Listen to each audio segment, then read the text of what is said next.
Bueno, muy buenas tardes a todos los participantes, muy buenas tardes a nuestra ponente del día de hoy.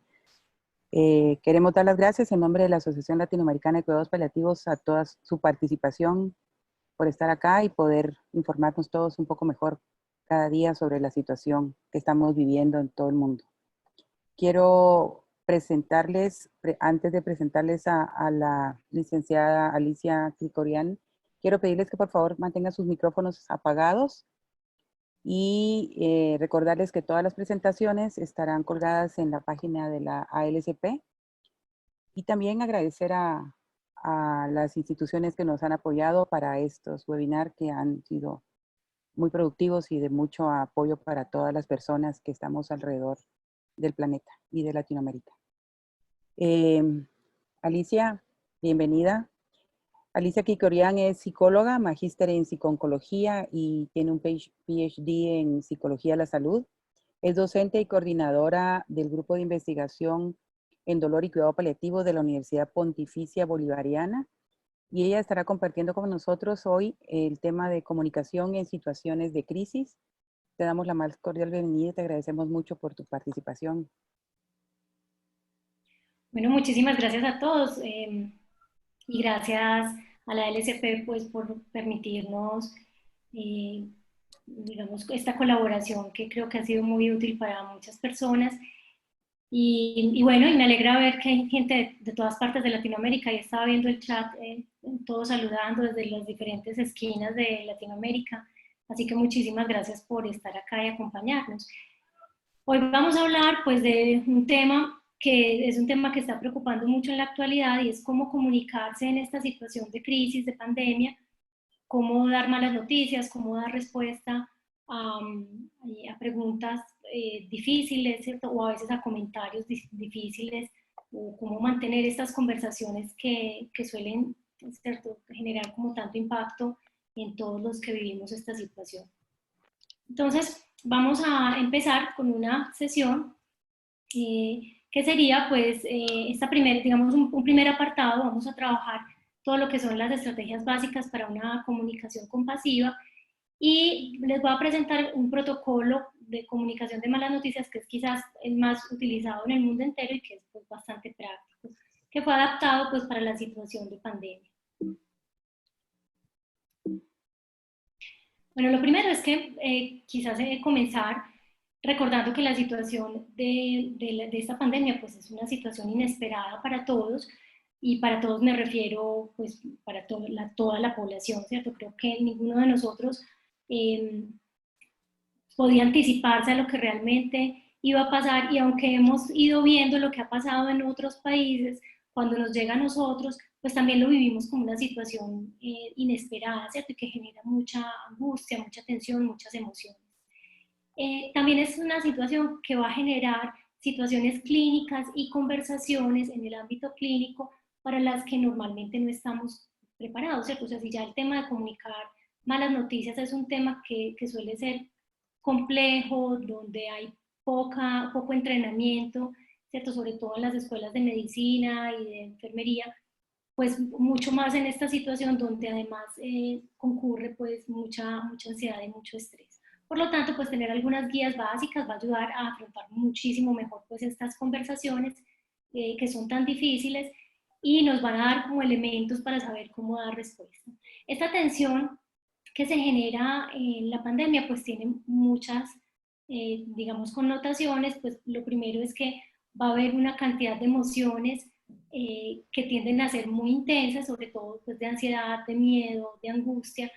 Muchas veces las emociones pueden aparecer de forma inesperada. Por ejemplo, hay personas que pueden reaccionar con más ansiedad de lo que se imaginaban, o otras personas pueden reaccionar con enojo, con ira, con mucha frustración. Y en algunas ocasiones estas emociones se pueden desbordar, pues como digamos, por lo inesperado de las situaciones y de la forma de reaccionar. Y ocurre pues además esta tensión en un contexto de mucha escasez, ¿cierto? De falta de recursos, y muchas veces pues falta la preparación para abordar las cosas. Y luego vamos a encontrarnos una serie de barreras, ¿cierto? La primera y quizás importante es que va a haber dificultad para conseguir espacios de privacidad. Además hay que hacer todo el distanciamiento social, y eso implica que, digamos, como todo lo que tiene que ver con la conexión y la cercanía, pues se tiende a perder. Entonces, esto es un asunto pues que puede generar cierta dificultad. Eh, la otra cuestión es que el hecho de utilizar elementos de protección, sean mascarillas, las gafas, guantes, bueno, todo lo que hay que utilizar, hace que también, digamos, que haya un mayor distanciamiento y que sea más difícil hacer la lectura de la comunicación no verbal, que es tan importante pues en esta situación. Bueno, vamos a hablar de unas reglas básicas, ¿cierto?, para una comunicación compasiva. Y cuando hablo del término compasivo, pues este es un término que está ahora muy de moda y está siendo muy utilizado, básicamente porque la compasión es aquel sentimiento que nos orienta a poder identificar el sufrimiento en otras personas y movilizar acciones para aliviarlo e incluso para prevenirlo. Entonces, por eso es tan importante hacer como todas estas tener en cuenta las reglas de comunicación en un contexto muy compasivo. Yo lo que hice fue recoger algunas reglas básicas para la comunicación compasiva que son como comunes en los diferentes protocolos. Quizás la primera regla es estar presente, ¿cierto? O sea, si nosotros queremos lograr un buen proceso de comunicación y un buen encuentro con la persona que tenemos al frente, pues quizás el primer punto sea estar presentes. ¿Y eso qué significa? Pues que si yo tengo 2 o 5 o 10 minutos o media hora para estar con esa persona, pues dedicarle el momento a esa persona y dedicárselo en el sentido de tratar de focalizar toda la atención allí, ¿cierto? Y parar los pensamientos y parar, pues, digamos, otros procesos, tratando de orientar pues, la atención hacia lo que la persona me está diciendo. Implica también el escuchar y escuchar activamente, ¿cierto? Y escuchar activamente implica el proceso de estar atento a lo que la otra persona me está diciendo, pero además haciendo un procesamiento donde yo logro identificar y organizar, ¿cierto?, esas ideas que la persona me está transmitiendo, con el fin de poder identificar pues ese problema principal, ¿cierto?, que sería como un punto esencial de la comunicación. Un segundo componente, digamos, una regla básica sería la empatía, ¿cierto? El empatizar, y empatizar implica que yo me conecto y sintonizo con las emociones del otro, sintonizo afectivamente con esas emociones, las entiendo, ¿cierto? Soy capaz de entender de dónde vienen esas emociones, pero además eh, puedo expresar, ¿cierto?, que estoy entendiendo la situación. Y eso se hace a través, por ejemplo, de la validación de las emociones del otro. Expresarle al otro que sus preocupaciones pues son reales, son válidas, que son importantes y hay que tenerlas en cuenta, ayudar facilitando el desahogo emocional, pero también a la vez que yo hago este proceso allá, ¿cierto?, de empatía allá, también tengo que hacer un proceso de empatía personal, ¿cierto? Es decir, reconocer mis propias emociones en el proceso, o sea, qué es lo que me está pasando a medida que la persona me está hablando y me está contando sus preocupaciones, yo cómo estoy gestionando esas emociones que me ocurren y cómo logro regular esas emociones. Quizás este componente de la regulación, de la autorregulación emocional, sea uno de los componentes que le cuesta más a las personas y donde hay que hacer, ¿cierto?, como unos ejercicios que se pueden ir haciendo en el día a día, pero quizás el primer paso sea tener la disposición para pensar y sentir mis propias emociones y aprender a disminuirlas. Y eso pues, lo vamos a ver en el proceso, en el contexto pues, de esta presentación.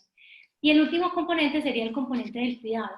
No tiene ningún sentido que yo empatice con las emociones del otro y movilice toda esta emocionalidad en el otro y en mí mismo si todo esto no me sirve pues para cuidar, ¿cierto? Entonces finalmente lo que buscamos en ese cuidar es ayudarle a la persona a movilizar sus propios recursos, ¿cierto? Tratar de focalizar los esfuerzos que estamos haciendo en el cuidado posible. Ya sabemos que en la situación de pandemia, lo primero es que va a haber situaciones que se alejan mucho de lo ideal, ¿cierto? Y donde a veces las soluciones son también muy lejanas de lo ideal, ¿cierto? O sea, a veces es lo que hay y tenemos que trabajar con lo posible. Y eso significa que también en el contexto de salud, una de las grandes angustias que empieza a vivir el personal de salud es que no puede cuidar como quisiera, como ha sido entrenado para cuidar, y por eso es tan importante focalizar en el cuidado que es posible hacer con las condiciones que tenemos hoy, ¿cierto? No las que teníamos antes, con las condiciones que hoy tenemos, cómo podemos hacer ese mejor cuidado. Y todo eso con el fin de tratar de mitigar el sufrimiento, tanto el ajeno, ¿cierto?, que es nuestro foco de atención, pero también el propio, porque nuevamente no tiene sentido empatizar y movilizar un montón de emociones allá y aquí y después no hacer nada con esas emociones, ¿cierto? Digamos que solo empatizar con las emociones nos puede dejar en una situación de vulnerabilidad y de riesgo de desgaste por empatía, de burnout y ese tipo de cuestiones. Entonces, por eso es tan importante, a la vez que yo mitigo el sufrimiento allá, también soy consciente de mi propio sufrimiento y mitigo el sufrimiento acá.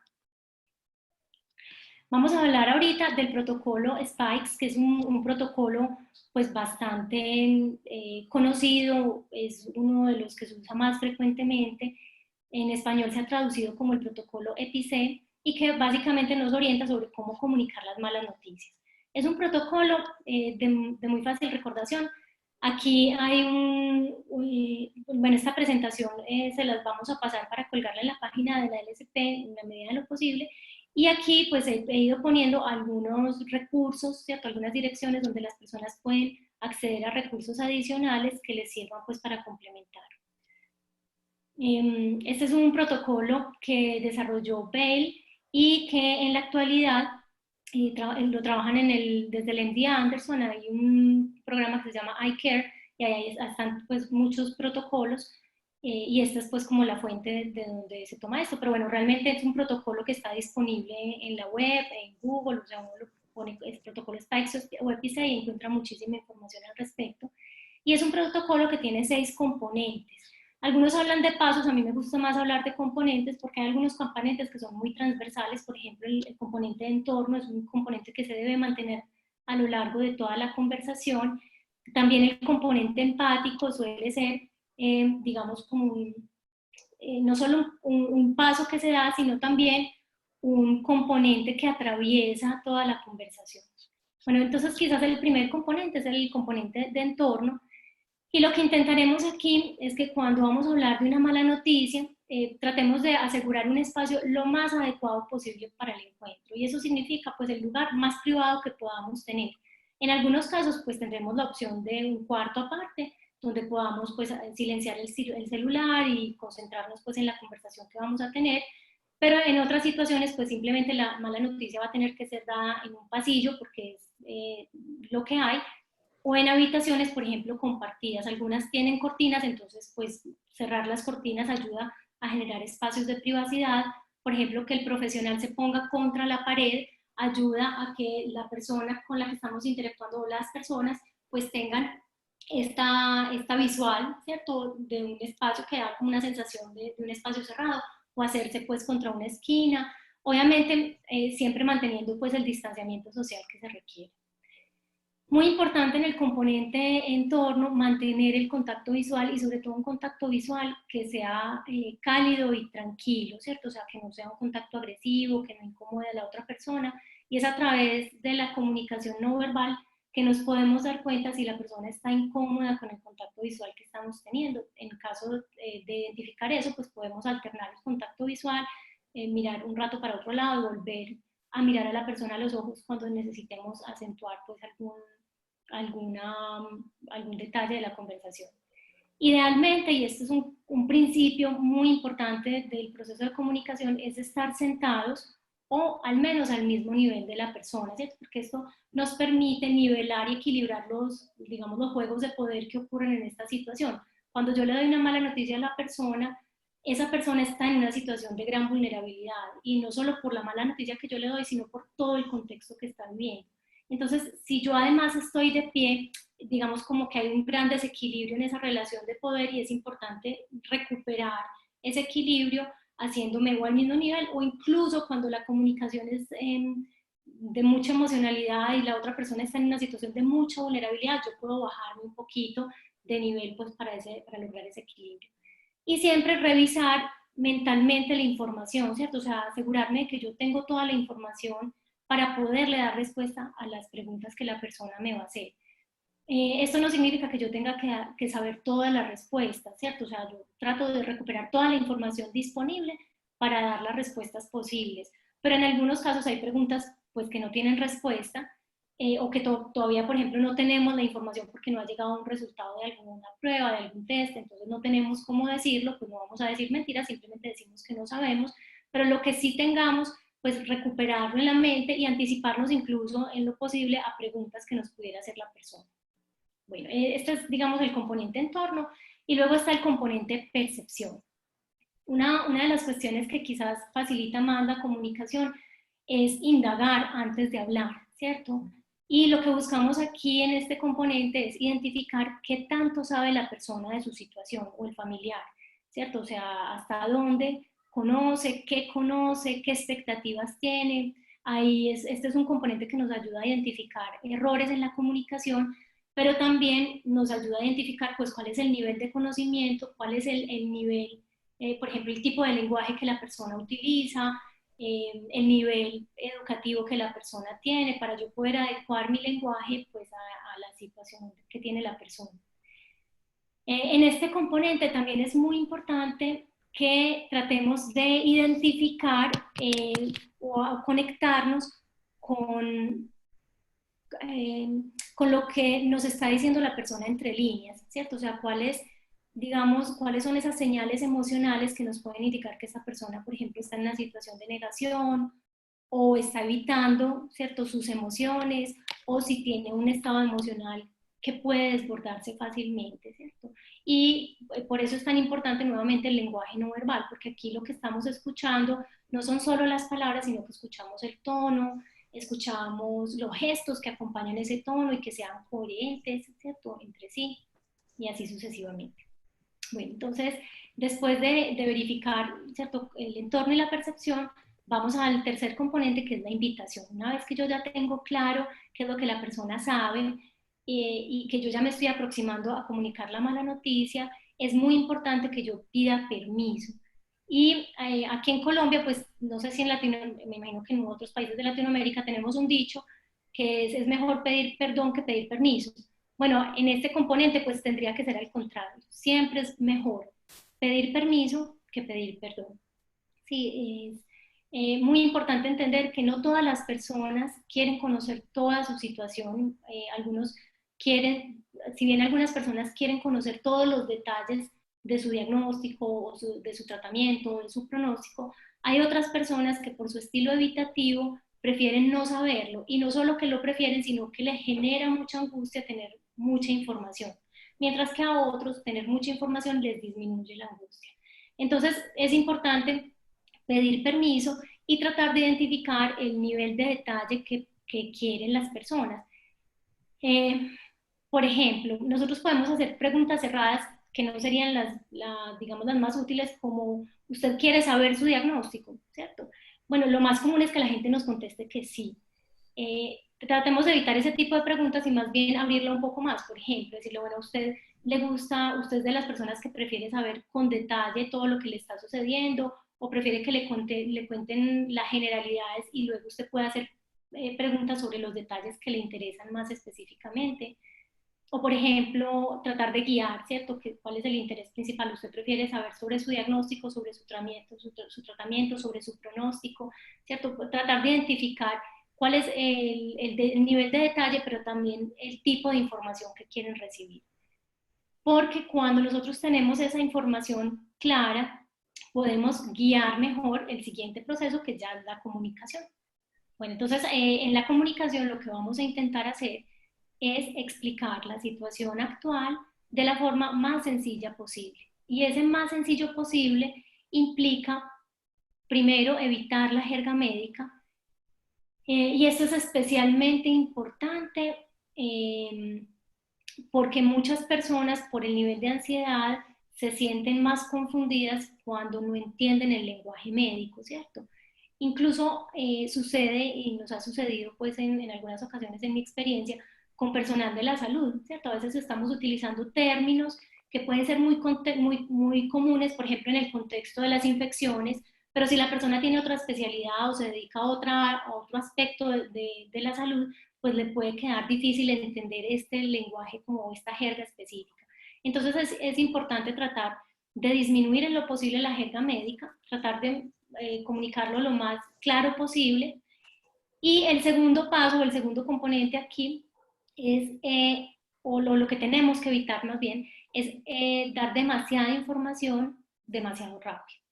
Y eso significa hacer este ejercicio de dar un pequeño trozo de información, hacer una pausa, y cuando la otra persona me dé señales de continuar, yo doy otro trozo de información, hago pausas y así sucesivamente. ¿Por qué es importante esto? Porque a veces en este componente de comunicación nosotros estamos muy ansiosos y resolvemos nuestra ansiedad dando mucha información. Y en ese dar mucha información, la persona que tenemos al frente pues está haciendo su proceso emocional de tratar de digerir lo que le estamos diciendo. Entonces, si yo voy demasiado rápido, le cuesta a la persona digerir, procesar esa información y seguir y mantener la atención, ¿cierto? O sea, fíjense que una de las cosas que sucede cuando estamos en situaciones de alta emocionalidad es que nos cuesta mantener la atención, perdemos la concentración, se nos olvidan las cosas y no es entonces extraño que a veces las personas digan, no, a mí no me dijeron nada de esto y resulta que sí se les había dicho, pero les costó pues concentrarse y poder recordar esa información. De modo que cuando comuniquen información, traten de ceñirse a la información que es más prioritaria, ¿cierto? Y por eso el componente de percepción, porque nos permite identificar qué errores en la comunicación tenemos que corregir, qué ya sabe la persona, así que no repetiremos, y en qué nos debemos concentrar. Luego, claro, una vez que hemos comunicado la mala noticia, pues lo que tenemos que esperar es una reacción emocional. Si yo doy una mala noticia, esta mala noticia le cambia la realidad a la persona. Sobre todo pues si para esa persona lo que está recibiendo es algo inesperado o es algo muy negativo, ¿cierto? Que le transforma muy negativamente su realidad, que es lo que comúnmente va a ocurrir pues en el contexto de la pandemia, sobre todo porque estamos además en una situación donde empezamos con una base de mucho estrés, ¿cierto? O sea, ya las personas vienen ansiosas, vienen angustiadas y están anticipándose a malas noticias. Entonces, la emocionalidad tiende a ser un poco más elevada o incluso más desbordada. Entonces, bueno, después de comunicar, lo mínimo que tenemos que hacer es entender que va a haber emociones, digamos, mentalizarnos para comprender esas emociones, para facilitar el desahogo y dar apoyo emocional, ¿cierto? Fíjense que en el componente, en las reglas básicas de comunicación que les di antes, pues se hablaba del empatizar. Bueno, este es el proceso que tenemos que hacer. De modo que es importante que tratemos de anticipar las reacciones emocionales del otro cuando eso es posible. Si no nos podemos anticipar, ¿cierto? Mantener la calma en la medida de lo posible, regular nuestras propias emociones y darle espacio a la persona para que llore, para que exprese su enojo incluso, ¿cierto? O sea, tenemos que permitir la expresión. Y ahí, digamos que hay dos reglas muy importantes para empatizar, que son la escucha activa, ¿cierto? Escuchar, no hay mucho más que hacer, escuchar. Y lo segundo es preguntar y hacer preguntas abiertas para facilitar el desahogo, ¿sí? Pero básicamente, con esas dos reglas van a resolver, digamos, lo más grueso del componente empático. Obviamente en este componente no sobra dar un vaso de agua, pasar un pañuelo si la persona está llorando, ¿cierto? Dar muestras de que entendemos el dolor que está experimentando y que nos solidarizamos pues con su situación emocional.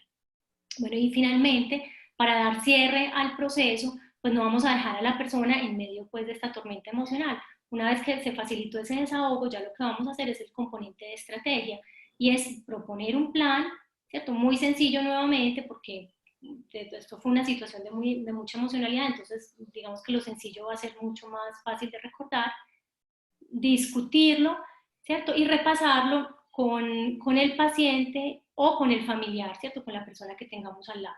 No sobreescribir indicaciones, ¿cierto? Porque el hecho de que las personas puedan llevarse algo por escrito les facilita recordar lo que más adelante va a suceder.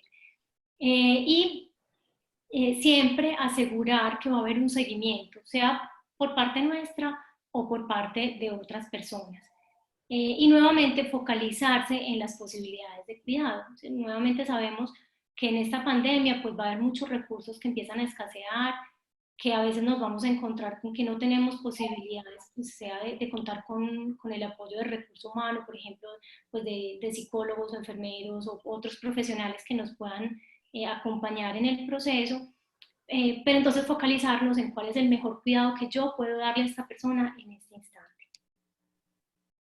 Bueno, y ahí está también este protocolo de cómo manejar las situaciones de alta emocionalidad, que creo que es de especial utilidad en el contexto pues, de la pandemia. También está desarrollado por Bell y sus colaboradores, también accesible pues, a través de la página de MD Anderson y ¿cierto? Y de la red en general.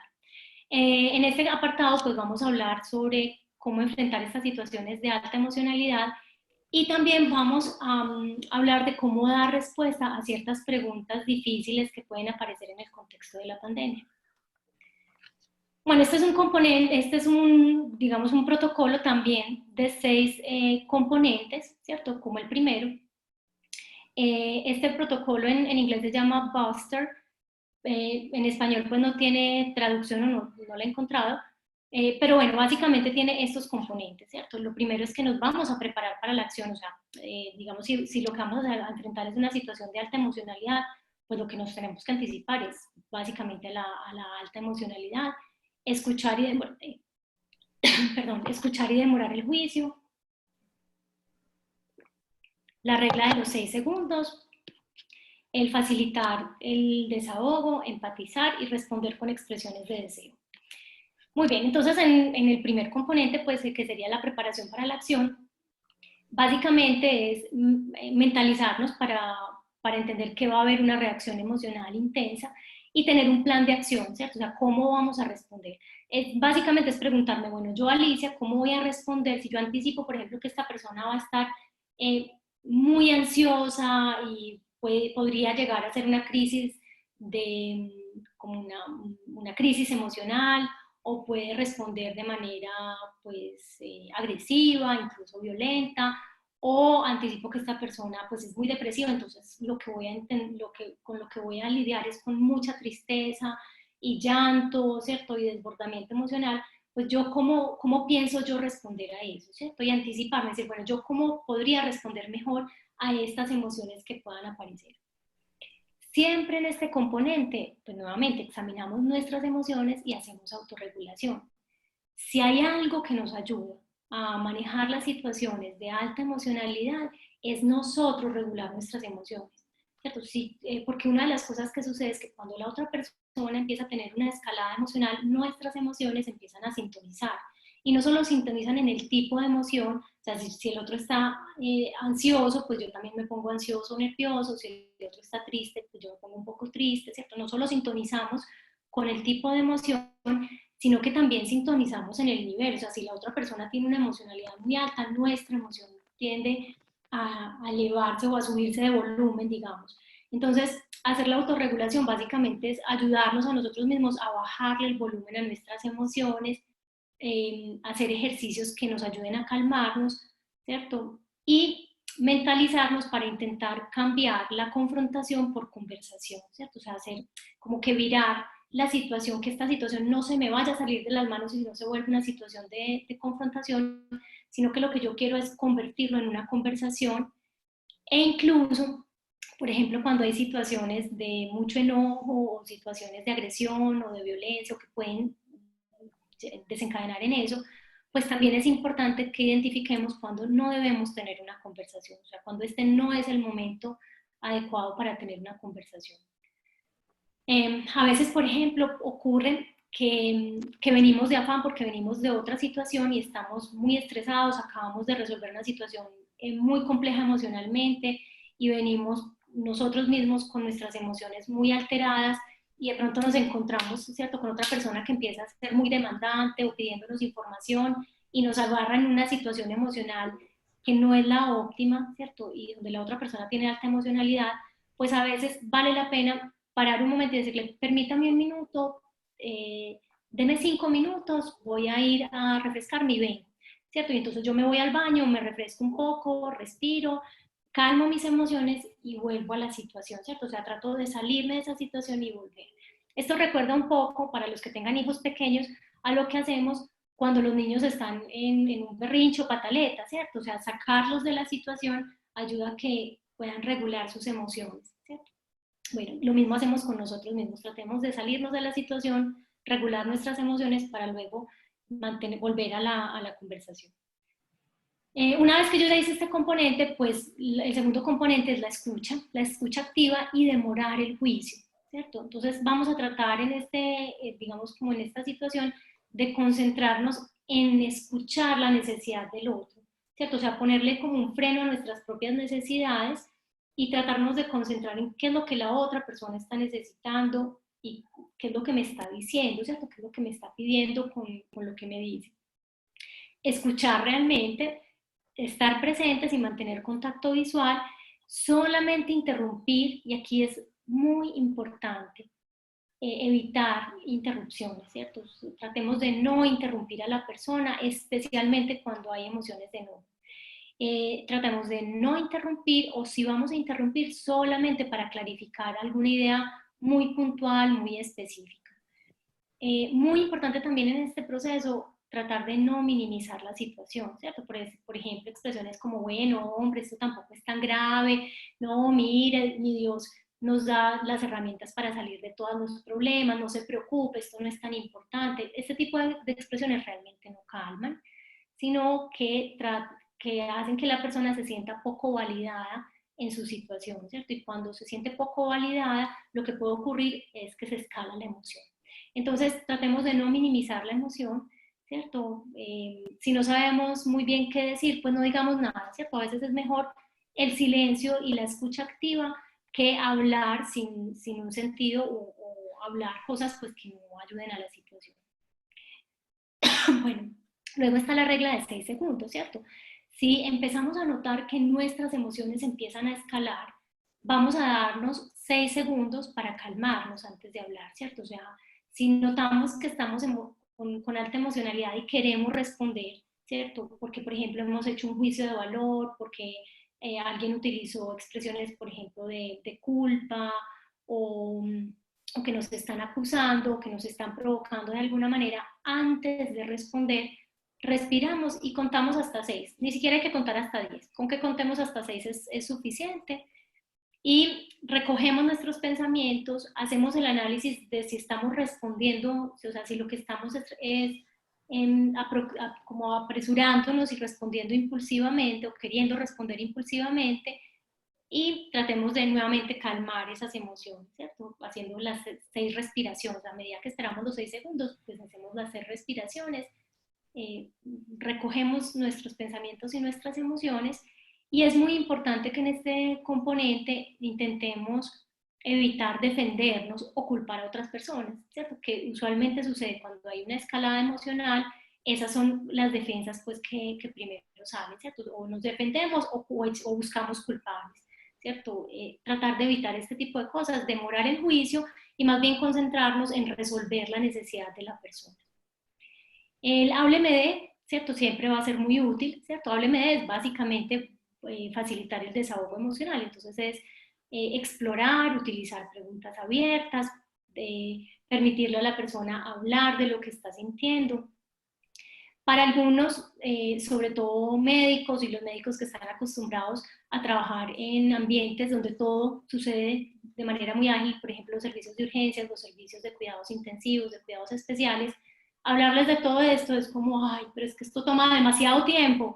Bueno, puede que tome un poco más de tiempo, ¿cierto? O sea, sí, efectivamente toma un poco más de tiempo, pero cuando nosotros hacemos este proceso de ayudarle a la persona a resolver sus emociones, estamos logrando un vínculo que después nos va a facilitar mucho otro tipo de procesos. Entonces, realmente véanlo como ahorrarse tiempo futuro, ¿cierto? Puede ser que yo aquí me tome más tiempo para ayudarle a la persona a resolver sus emociones, pero este proceso que estoy haciendo va después a facilitar muchos otros procesos en el futuro. Cuando no hacemos bien esto, lo que sucede es que hay conflicto. Y si llegamos a una situación de confrontación o conflicto, realmente en vez de ahorrar tiempo, pues lo estamos perdiendo. Y además tampoco estamos ahorrando estrés, ¿cierto? Realmente lo que sucede es que el resultado es de mucho más estrés para todos. Porfa. Bueno, Gracias. ¿Perdón? No, ¿Todo no, no, bien? no, no, no, sigue adelante. Ok, bueno, luego vamos a empatizar y validar las emociones, ¿cierto? Entonces reconocer y normalizar esas emociones, tanto las ajenas como las propias.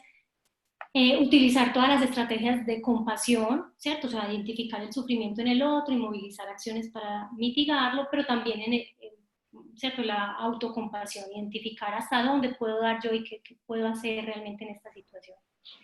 Y finalmente, responder con expresiones de deseo. Va a haber situaciones que son muy frustrantes y donde no tenemos una buena respuesta realmente, ¿cierto? Entonces, pues respondemos con expresiones de deseo. Por ejemplo, yo quisiera tener mejores noticias para usted, entiendo que esta es una situación muy difícil, me gustaría que las cosas fueran distintas, ojalá pudiéramos tener otros recursos para darle un mejor cuidado, ¿cierto? Cosas de este estilo. Pero nuevamente nos concentramos en lo que sí podemos hacer, o sea, cuál es el cuidado que yo realmente sí puedo dar. Bueno, estas son algunas situaciones que pueden ocurrir, ¿cierto? Y que nos permiten quizás ejemplificar lo que podría suceder. Por ejemplo, si la persona pregunta, ¿me van a dejar morir? ¿Cierto? Esto es bueno, cuando yo le pregunto a las personas y cuando estamos haciendo estos entrenamientos en comunicación de malas noticias, siempre les pregunto cuál es la pregunta más difícil que se les viene a la mente. Y la pregunta que suele aparecer es, bueno, ¿me voy a morir, doctor? ¿O cuánto tiempo me queda? Preguntas de ese estilo. Quizás en la pandemia, pues una pregunta que tiene un poquito de viraje sería esta, ¿me van a dejar morir? Que tiene dos componentes. El primero es el componente de la muerte, pero además el componente un poquito de la culpa y del reproche, ¿cierto? Es como responsabilidad de ustedes. Yo me voy a morir es por culpa de ustedes, ¿no? Entonces, nuevamente, comenzar preguntando y explorando, ¿cierto? Por ejemplo, pues nuestra intención es cuidarlo de la mejor manera que podamos. Dígame, ¿a usted qué le hace pensar que va a pasar eso? ¿Cierto? Y luego, pues, empatizar y facilitar el desahogo. Imagino que usted, desde que me esté preguntando esto, debe estar muy asustado, quiere hablar de esto que le preocupa. Fíjense que en la presentación yo estoy tuteando, ¿cierto? Bueno, depende del contexto, tutear está bien. En nuestro contexto, por ejemplo, en Antioquia, no se suele tutear a las personas, menos cuando son desconocidas, más bien utilizamos el usted.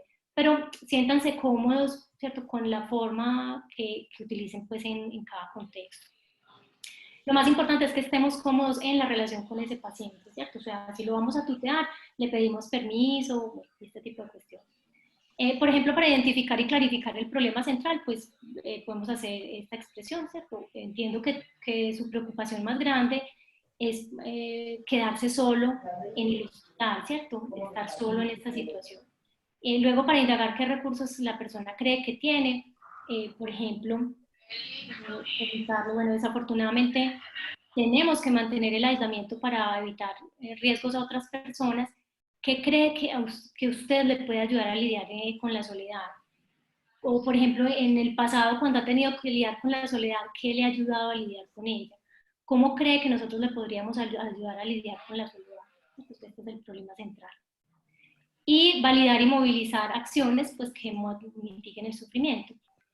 Por ejemplo, pues entiendo su angustia, es normal que sienta esta angustia, es una situación de estrés para todos y quedarse solo en un hospital pues no es una situación que a nadie pues le guste. Le propongo que intentemos concentrarnos en las cosas que le ayudan a mantenerse más tranquilo. Por ejemplo, si el problema es un problema de soledad, pues ayudarle a conectarse, a mantener el contacto pues, y la conexión con los seres queridos. Por favor, quienes tengan el micrófono abierto, lo pueden cerrar. O Mercedes, si quieres, aprovechemos una pausa y cerramos el micrófono y me lo vuelves a abrir. Yo estaba copiando mi libro porque había suspendido el computador.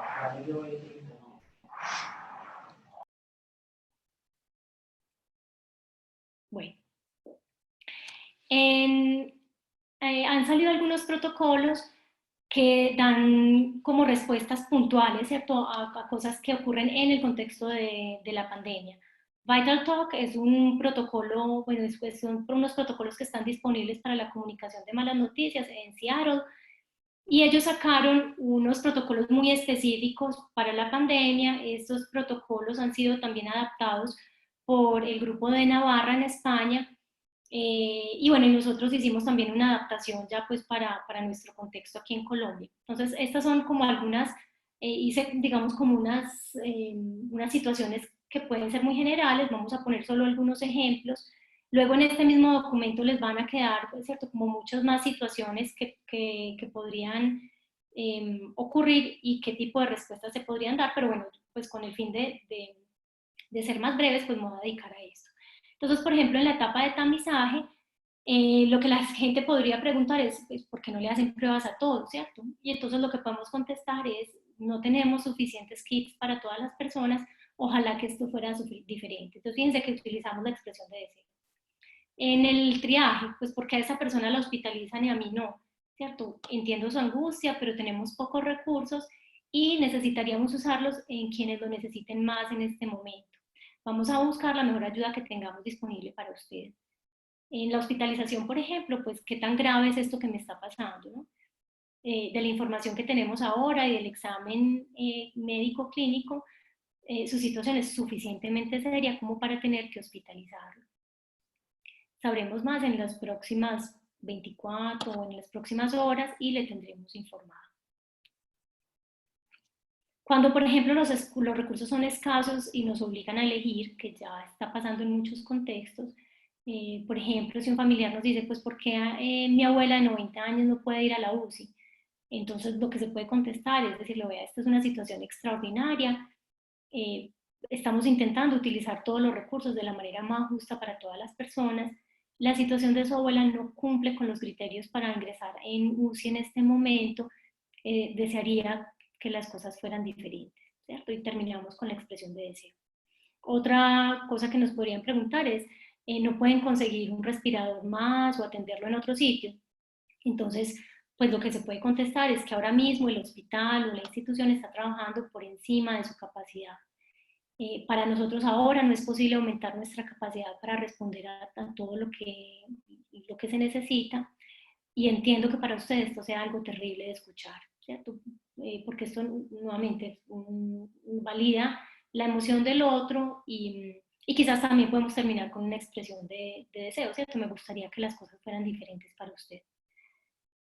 Por ejemplo, hablando con los intensivistas, yo les decía, bueno, ¿y cuáles preguntas creen que para ustedes puedan, o cuáles situaciones pueden ser más difíciles de resolver o que le generan más angustia? Y una compañera intensivista me decía, bueno, por ejemplo, una cosa que muchas veces no sabemos cómo contestar y que nos genera mucha frustración es el tema del milagro, ¿cierto? Cuando los pacientes o los familiares dicen, no, yo sé que Dios nos va a hacer un milagro, ¿cierto? ¿Cómo respondemos a esto si la situación es una situación desesperada, ¿cierto? Entonces, una forma de responder, pues, es quizás esta. Entiendo que esta es una situación muy dolorosa, todos quisiéramos que el milagro ocurriera y por eso estamos dando el mejor cuidado que podemos. Pero es importante que preparemos un plan B en caso de que Dios tenga otros planes para él o para ella.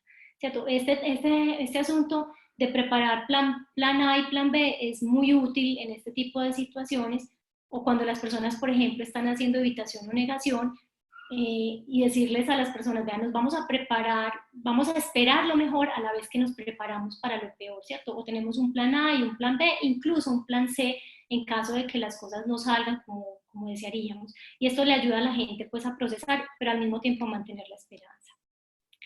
Y quisiera finalizar esta sesión, no sé si tengo tiempo, ¿cómo estamos de tiempo, María Mercedes?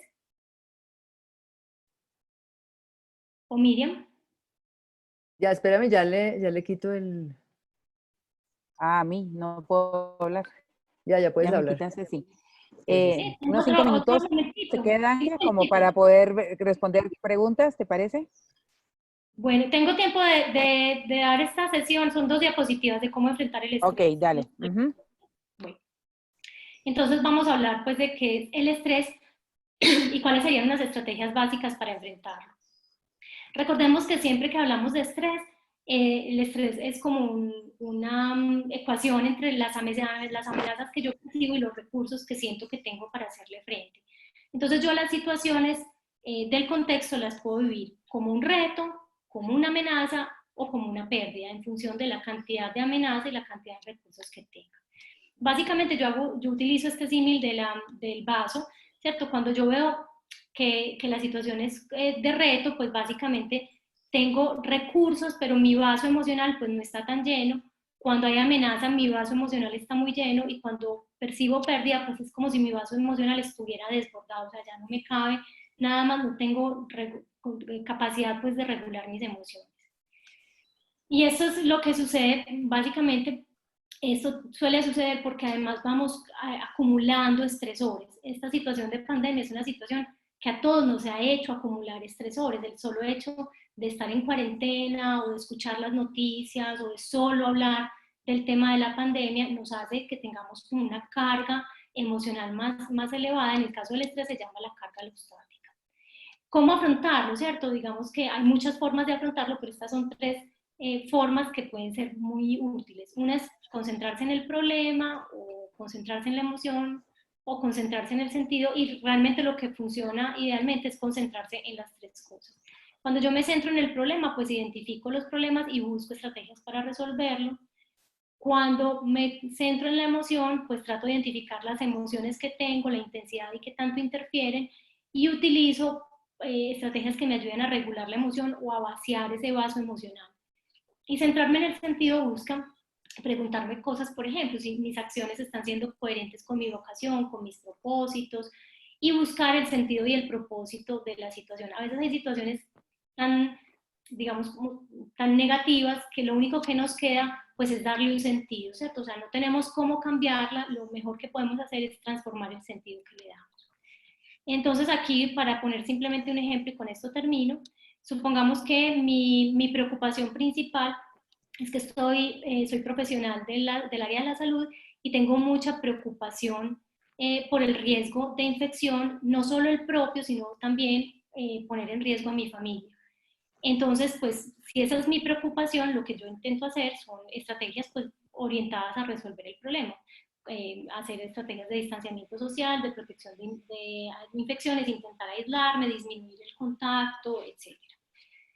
Cuando yo me centro en la emoción, pues básicamente identifico el nivel de estrés, de preocupación o de miedo, que pueden además ser constantes. Por ejemplo, hoy hablaba con una enfermera que me decía que ya no puede dormir, que todo el tiempo está pensando en el riesgo de infectar a su familia y a su hijo pequeño, y eso le preocupa mucho.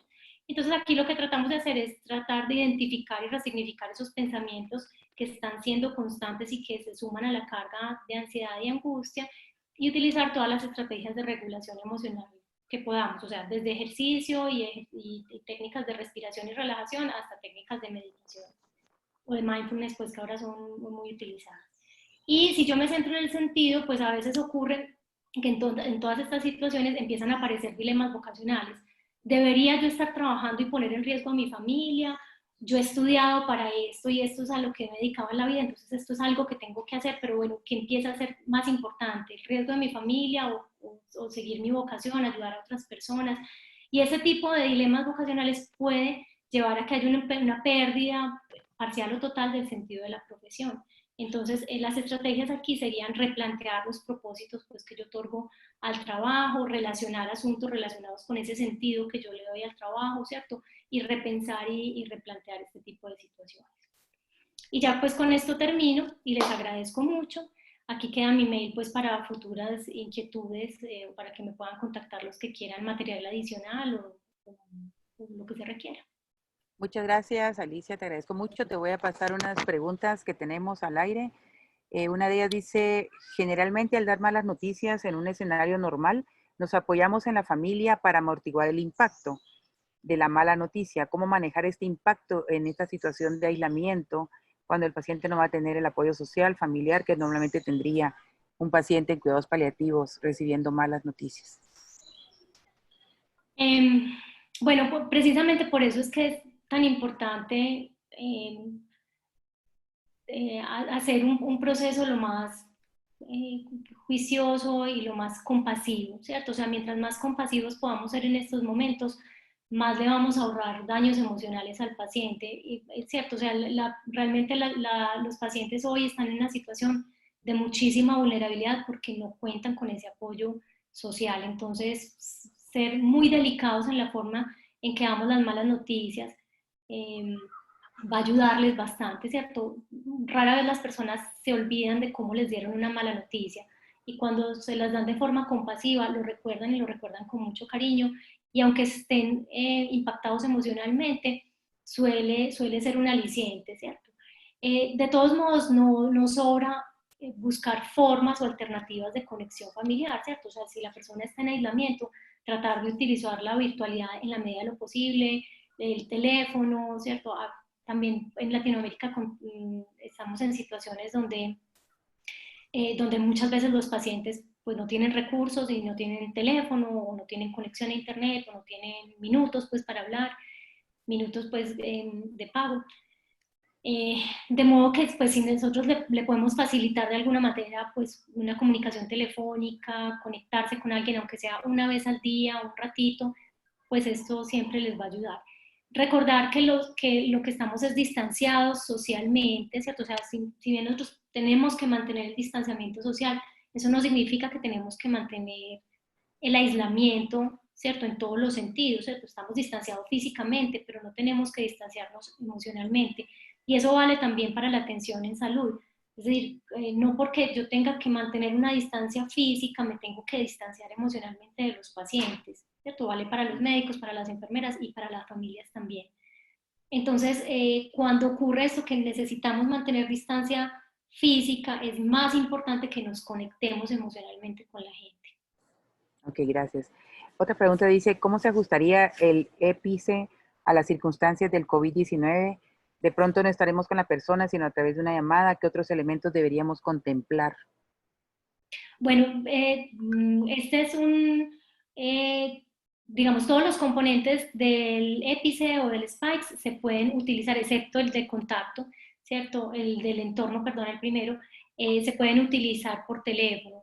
Incluso hemos creado un infográfico que lo hemos adaptado pues de otros recursos y también se los podemos facilitar para colgarlos en la página, donde básicamente se repiten las mismas cosas, ¿cierto? O sea, siempre preguntar, indagar, facilitar el desahogo, utilizar las expresiones de deseo, evitar la jerga médica, bueno, todo lo que les dije del mismo modelo EPICE se repite pues por teléfono, excepto pues obviamente el primer componente.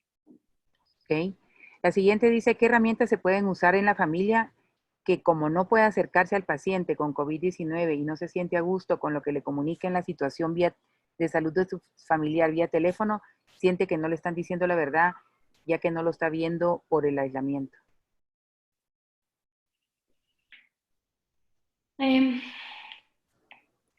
el hecho de tener conversaciones que propicien que la familia pueda expresar esto genera como un contexto de confianza. O sea, es decir, si yo por teléfono propicio que la familia me pueda expresar esto, ¿cierto? Y que pueda hablar de la desconfianza, de que tienen dudas de que la persona realmente esté bien o no, el solo hecho de expresarlo y que yo pueda dar una respuesta adecuada, eso fomenta la confianza.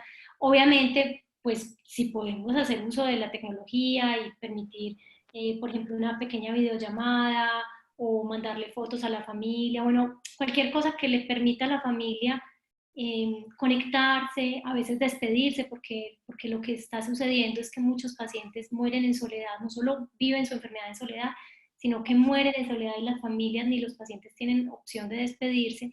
Entonces, intentar conectar de alguna manera y resolver las cosas que estén pendientes, pues siempre va a ser muy agradecido. Ok, la siguiente pregunta dice, a la familia se le avisa telefónicamente que su familiar murió. Generalmente la información la da el intensivista con muy pocos protocolos de comunicación. ¿Cómo podemos ayudar a la familia que está recibiendo esa información vía telefónica? Es lo mismo, o sea, nuevamente les digo, o sea, este protocolo, SPACS, todo lo que les he dicho acá, vale para las llamadas telefónicas. Y a ver, hay una cuestión muy importante y es que hemos pensado que dar malas noticias es solo una función del médico.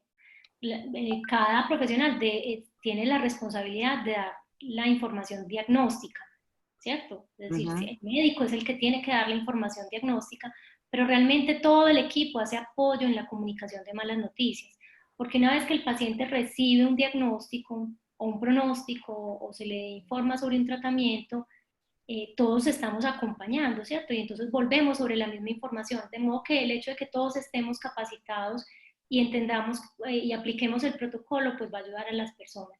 Este es un protocolo que realmente es muy ágil. Una vez que las personas lo aplican, me refiero al protocolo Spike, dice, una vez que la gente se entrena en aplicarlo, realmente es bastante ágil, entonces no nos demora tanto como creemos.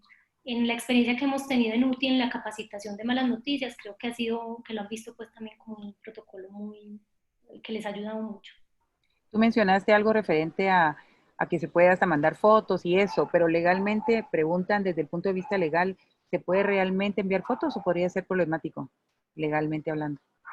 Pues eso yo creo que depende de cada contexto y de cada institución, ¿cierto? Obviamente hay que verificar antes de, pero pues ocurre que creo que pues que de alguna manera todos hemos hecho favores para a los pacientes, ¿cierto? O sea, cuando el paciente no tiene cómo comunicarse con, a veces hay pacientes que no saben ni siquiera utilizar el teléfono, pues nosotros le marcamos el teléfono y se lo pasamos, entonces pues lo de las fotos puede ser una opción, pero si no es una opción legal en la institución, pues utilizamos otros medios, el medio telefónico, ¿cierto? O, bueno, los medios que tengamos a disposición. Okay. La siguiente pregunta dice, las enfermeras son quienes están siempre al cuidado del paciente, pero se sabe que no hay preparación en comunicación o en empatía suficiente como autoaprender a comunicarnos de la mejor manera posible con estos pacientes.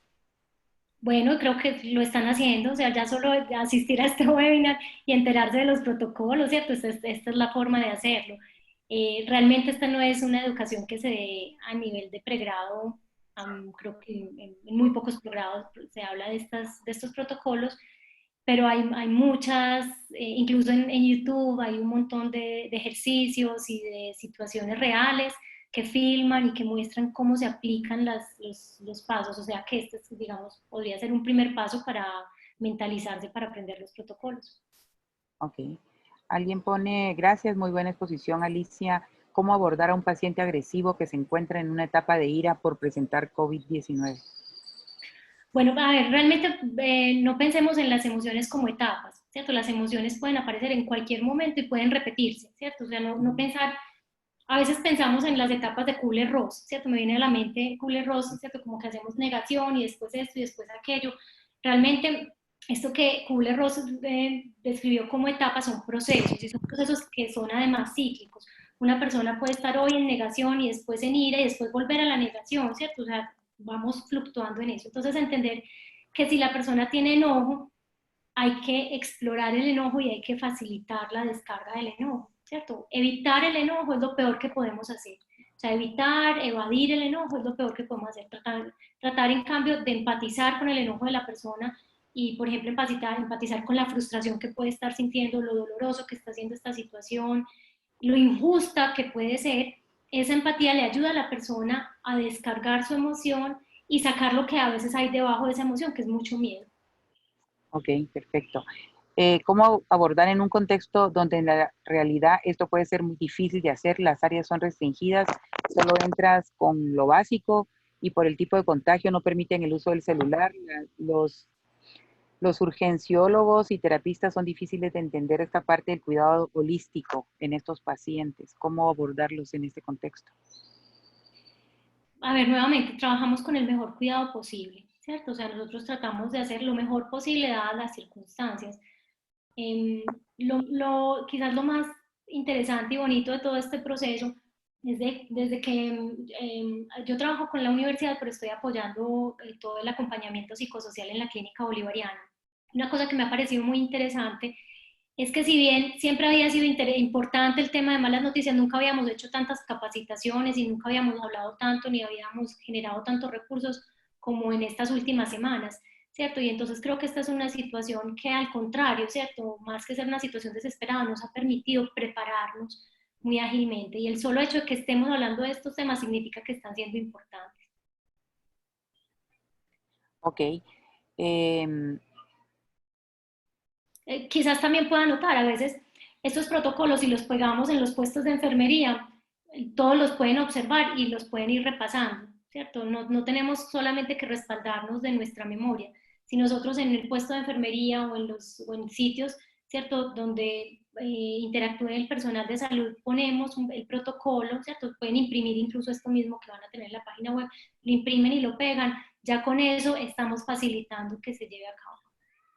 Ok, ¿cómo se puede fortalecer una comunicación empática y compasiva y si existe un momento previo de preparación para comunicar la mala noticia? Bueno, probablemente esta persona haya llegado un poquito tarde, entonces le recomendaría volver a ver el webinar, ¿cierto? Porque en la primera parte hablamos precisamente de estos temas. Ok, déjame ver. ¿Existen protocolos escritos para la comunicación de la mala noticia del fallecimiento? No la transmita a la familia necesariamente el médico de terapia intensiva, sino un equipo que se dedique a ello exclusivamente. Sería muy complejo poner en práctica la derivación de la transmisión de la mala noticia al personal específico. Este es un tema que hemos discutido incluso, por ejemplo, para el proceso que estamos haciendo en la unidad de cuidados intensivos en la clínica, pues donde estoy apoyando. Realmente pensar que una o dos personas estén dedicadas a dar malas noticias es cierto, muy ilusorio. O sea, lo ideal es que todos nos preparemos. Obviamente siempre va a haber personas que lo hacen mejor que otras, y en la medida de lo posible, pues que estas personas que lo hacen mejor que otras apoyen al resto del personal, pero creo que esta es una oportunidad para que todos nos centremos, por lo menos en los básicos, de cómo seguir este protocolo. Ok, mil gracias, Alicia. La verdad es que todo el mundo está súper contento con tu exposición y muy animado para seguir adelante e investigar más. Damos las gracias a todos los participantes. Los invitamos a asociarse a la Asociación Latinoamericana de Cuidados Paliativos y ser parte de todos el equipo. Y también queremos agradecer a las asociaciones de cuidados paliativos de Chile, Panamá, El Salvador, Brasil y Guatemala por los recursos enviados para poner en la página sobre cómo apoyar en el COVID-19 y cómo tener ciertas guías que nos apoyen y nos ayuden. Recordarles a todos que mañana tenemos otra conferencia a la misma hora, 5:30 de la tarde, hora de Colombia. Y por supuesto, agradecerte a ti el tiempo que nos dedicaste, la preparación y la excelente ponencia que nos acabas de dar. Agradecemos mucho, mucho y espero verlos a todos mañana a la misma hora y en la siguiente charla que se estará dando. Muchísimas gracias. Un abrazo desde Guatemala, Alicia, y desde todos los países de Latinoamérica que te escucharon y aprendieron mucho de ti hoy. No, espero que sea muy útil y muchísimas gracias a todos por la participación. Gracias. Que tenga buen día. Gracias, Alicia. Alguien ¿Anda? está preguntando ahí en el chat que mañana vamos a trabajar, bueno, va a trabajar la doctora Estela Navarro, ética en la pandemia. Así es. Mañana es ética en la pandemia para que todo el mundo lo pueda ver. Muchísimas gracias. Que tengas buena tarde. Hasta luego a todos. Gracias. Gracias, equipo.